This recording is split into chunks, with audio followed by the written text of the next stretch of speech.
அஸ்ஸலாமு அலைக்கும். இருக்கிறதுலே ரொம்ப ஈஸியாக சமைக்கக்கூடிய ரிச்சான லஞ்ச் என்னன்னு கேட்டால் என்னை பொறுத்த வரைக்கும் பிரியாணி தாங்க. ரொம்ப சிம்பிளாகவே செஞ்சிடலாம். வாங்க இப்போ எப்படி சிம்பிளாக பிரியாணி செய்யலாம்னு பார்க்கலாம்.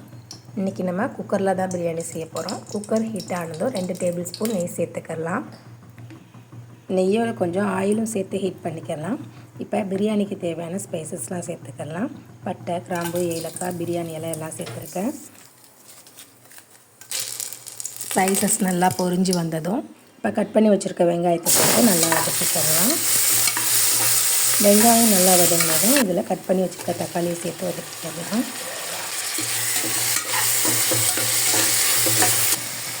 வெங்காயம் தக்காளியும் நல்லா வதங்கினதுக்கப்புறம் இதில் இஞ்சி பூண்டு பேஸ்ட் சேர்த்து நல்லா வதக்கி விட்டுக்கலாம். இஞ்சி பூண்டோட பச்சை வாசனை போகிற அளவுக்கு நல்லா வதக்கிட்டு க்ளீன் பண்ணி வச்சுருக்க புதினா மல்லியும் சேர்த்து நல்லா வதக்கிக்கலாம்.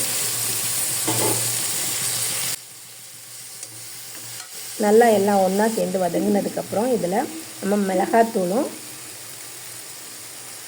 கரம் மசாலா பவுடர் மட்டும்தான் சேர்க்க போகிறோம். வேறு எந்த மசாலாவும் தேவையில்லை.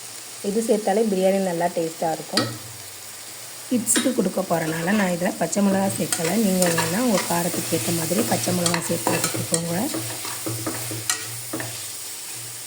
இது எல்லாம் நல்லா வதங்கி எண்ணெய் பிரிஞ்சு வந்ததுக்கப்புறம் இதில் கொஞ்சமாக தயிர் சேர்த்து வதக்கிக்கலாம்.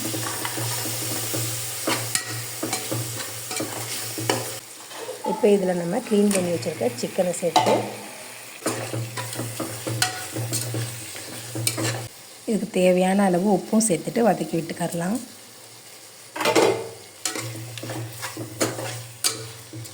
இப்போ நம்ம பிரியாணிக்கு தேவையான தண்ணி சேர்த்துக்கலாம்.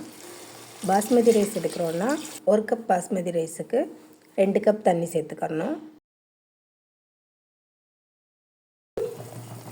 இப்போ தண்ணி சேர்த்துட்டு தண்ணி நல்லா கொதிச்சதுக்கப்புறம் ஊற வச்சுருக்க பாஸ்மதி ரைஸ் சேர்த்துக்கலாம். 10 நிமிஷம் ஊறினாலே போதும். பிரியாணி நல்லா உதிரியாக வந்துடும்.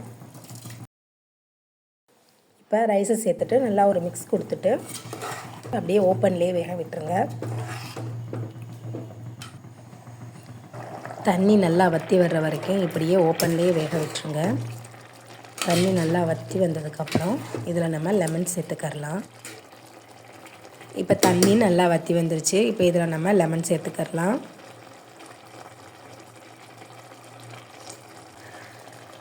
லெமனை பிழிஞ்சி விட்டுட்டு ஒரு மிக்ஸ் கொடுத்துக்கலாம்.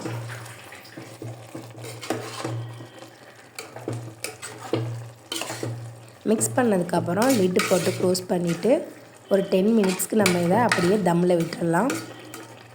இந்த டைமில் நம்ம ஸ்டவ்வை சிம்மில் வச்சுட்டு விசில் போட்டுறணும். ஃப்ளேமை சிம்மில் வைக்கிறனால விசில் வராது. சப்போஸ் விசில் வந்துட்டாலும் ஒன்றும் பிரச்சனை இல்லை. அதோட நம்ம ஆஃப் பண்ணிடலாம். 10 மினிட்ஸ்க்கு அப்புறம் ஓப்பன் பண்ணி பார்த்தோன்னா சூப்பரான நல்லா உதிரியான பிரியாணி ரெடி.